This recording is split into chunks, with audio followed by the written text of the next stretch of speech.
The Belmont Rapid Infuser RI-2 is a self-contained fluid management system.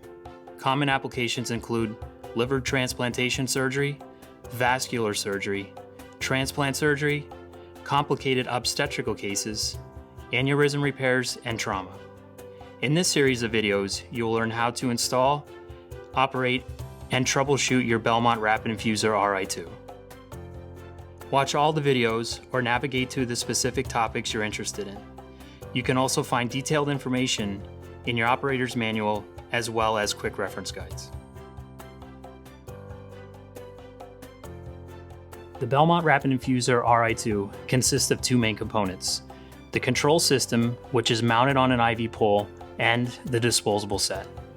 First, install the collar on the IV pole just beneath the system, no higher than 30 inches from the base of the IV pole. Mount the system above the collar by pushing down on the pole release handle. Check that the system is secure before proceeding. To remove the system, lift up on the pole release clamp while holding on to the top handle. This will prevent the system from falling. Install the small reservoir support approximately 9 inches above the top of the system. The single patient use disposable comes pre-assembled in a sterile container and is color-coded for easy installation. Begin by opening the disposable package and tightening the two lure locks. Open the door of the unit. Holding the heat exchanger in your left hand and reservoir chamber in your right, snap the reservoir chamber into the holder. Insert the heat exchanger with the red arrow pointing up. Align the red tubing on top of the red stripe and place the pressure chamber into the pressure channel. Press the infuse line into the secondary air detector to the left of the patient safety valve wand. Note, the infuse line should be at or below flush within the air detector. Place the thinner recirculation line to the right of the air detector and to the right of the valve wand. Next, fit the interlock block on top of the shelf. The blue arrow should be upright, pointing towards the ultrasonic air detector. The interlock block will be flush with the top of the machine. Thread the wider tubing over the center of the roller heads. Make sure that the larger tubing is in the groove of the wider blue line and the smaller tubing is in the groove of the thinner blue line. Avoid stretching, kinking, and cross-threading the tubing. Finally, close and latch the door, making certain the pump tubing is not caught. You are ready to power on the system. Press the power button firmly to the on position, which is located on the back of the device.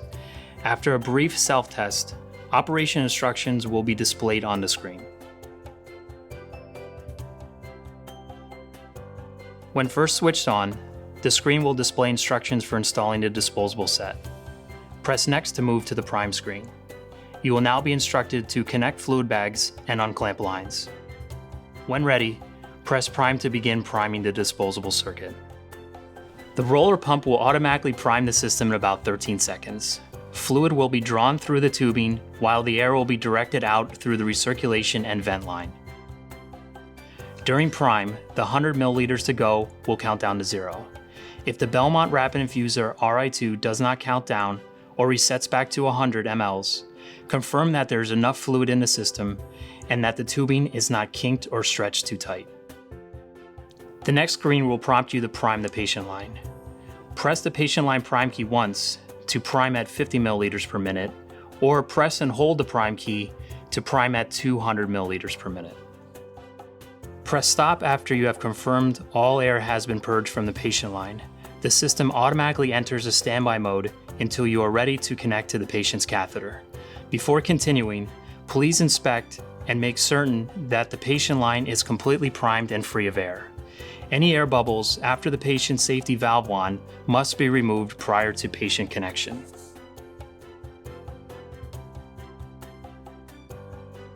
Once the system is connected to the patient, press Infuse to begin operation. Infusion will automatically start at 10 milliliters per minute.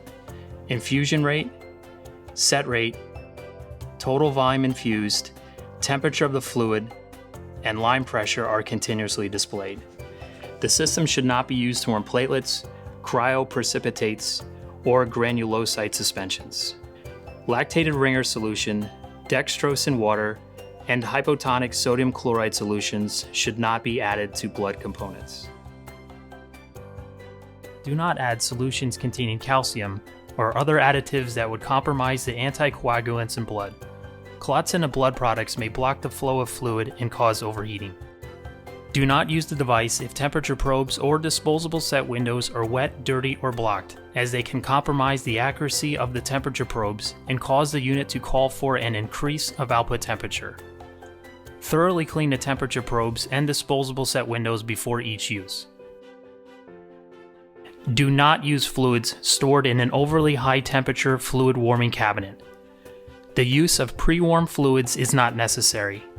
Pre-warm fluids that exceed the temperature limit will trigger an over-temperature alarm. In the event that the unit has displayed an overheat or over-temperature indication, discard and replace the disposable and blood product. Assure an optimal infusion site with sufficient flow capability and appropriate cannula bore size to avoid overpressure indication. Assure that bags have fluid in them. Press the up and down arrows to increase or decrease infusion rate. Press and hold to change the rate quickly. Fluid will be precisely warmed at all infusion rates. You could press the stop button at any time. Pressing the bolus key will deliver a specific volume of fluid. The volume delivered will be displayed on the lower half of the bolus key until the bolus operation is complete. Available bolus options are 100, 200, 400, 500, and 1000. To change the bolus settings, press stop and then press and hold the bolus key to scroll through the different values. When the desired bolus volume is displayed, simply release the bolus key. The default infusion rate is 200 milliliters per minute. To change the infusion rate, simply press the up arrow to increase the rate or the down arrow to decrease the rate.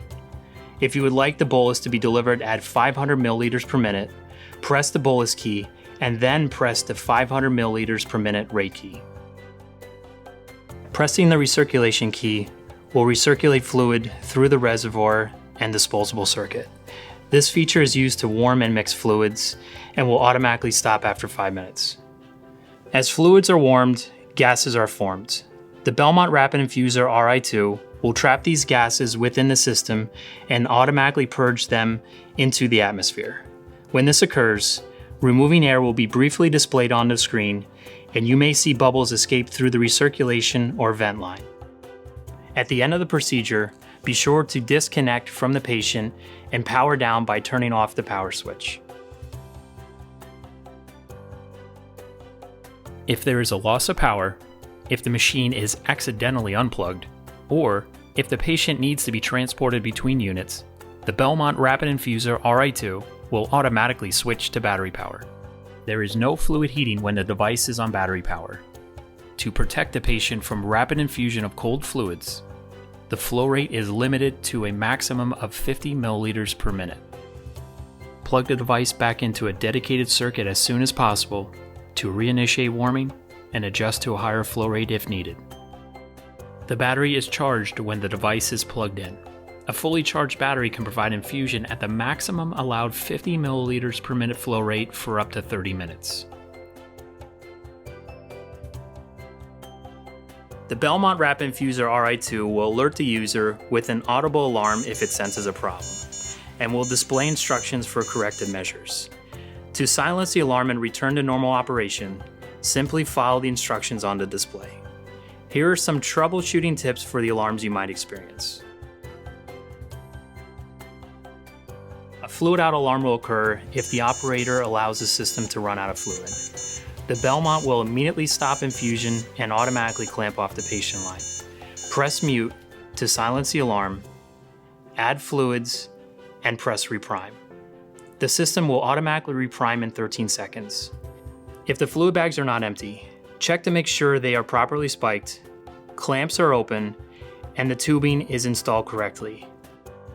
High amounts of particulates in the blood may clog the coarse blood filter in the reservoir chamber. Replace the reservoir chamber or disposable if it becomes clogged.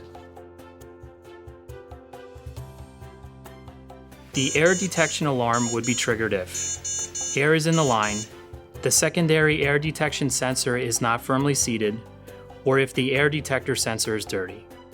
First, open the door to silence the alarm. Squeeze the tubing directly below the air detector to clear any trapped air out of the sensor. Check the air detector and make sure that it is clean and the infuse line is properly seated inside the air detector. Finally, press reprime. The system will resume infusion when the repriming process is complete. Pressure control will display when the set rate is higher than the maximum allowable infusion rate. Infusion will continue during the pressure control alert, but will be automatically regulated within safe limits. To silence the alarm, press the set rate to match the actual rate. Catheter length, patient placement, and non-high flow valves, caps, or extensions may all reduce the maximum achievable infusion rate. A high pressure alarm will sound if the patient line is occluded, the recirculation line is blocked, or the infusion site is not well placed. In this situation, you should inspect the patient and recirculation lines to make sure that the flow path is not blocked.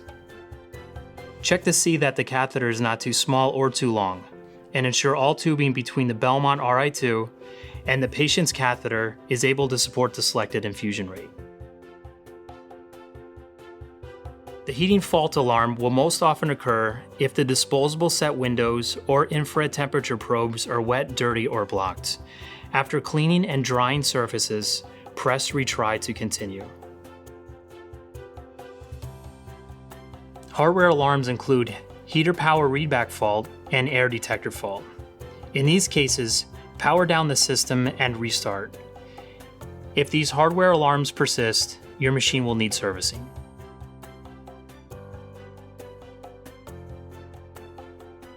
The optional large volume reservoir can be added at the beginning or anytime during the procedure.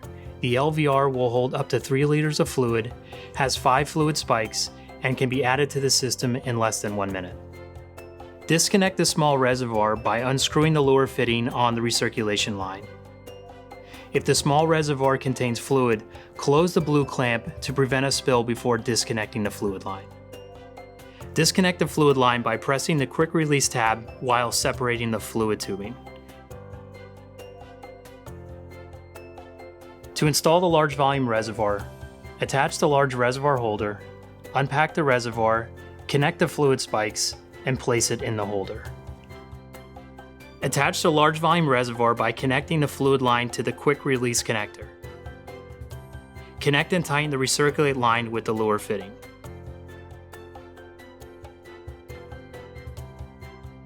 The Belmont 3-spike disposable set contains everything you need for a procedure and is the only consumable required to operate the rapid infuser at its full range of flow rates. The disposable set consists of 3 bag spikes, a heat exchanger, a 54-inch patient line, and a 120 milliliter coarse blood filter reservoir. Quick connections below the reservoir allow for easy and rapid replacement with the optional 3-liter reservoir. The 3-spike disposable can now be ordered in 2 convenient quantities of either 12 or 6 disposables per case. The 3-liter reservoir can accommodate up to 5 fluid bags at one time and is fully compatible with the standard 3-spike disposable set tubing and heat exchanger. The reservoir can be easily installed before or during a procedure in replacement of the standard 120 milliliter reservoir. The Belmont 3-liter disposable set offers the convenience of ordering the 3-liter reservoir, heat exchanger set, and patient line in one simple kit. The Belmont 3-liter disposable set contains 4 reservoirs and 4 heat exchangers with patient lines per case. The Belmont dual patient line can be used in addition or replace the standard single 54-inch patient line with dual 54-inch lines, enabling connection to 2 patient delivery sites. The 54-inch Belmont patient line extension can be used to extend the standard patient line and is suitable for procedures that require longer connection to a delivery site. You can learn more about our devices and disposables by contacting your local sales representative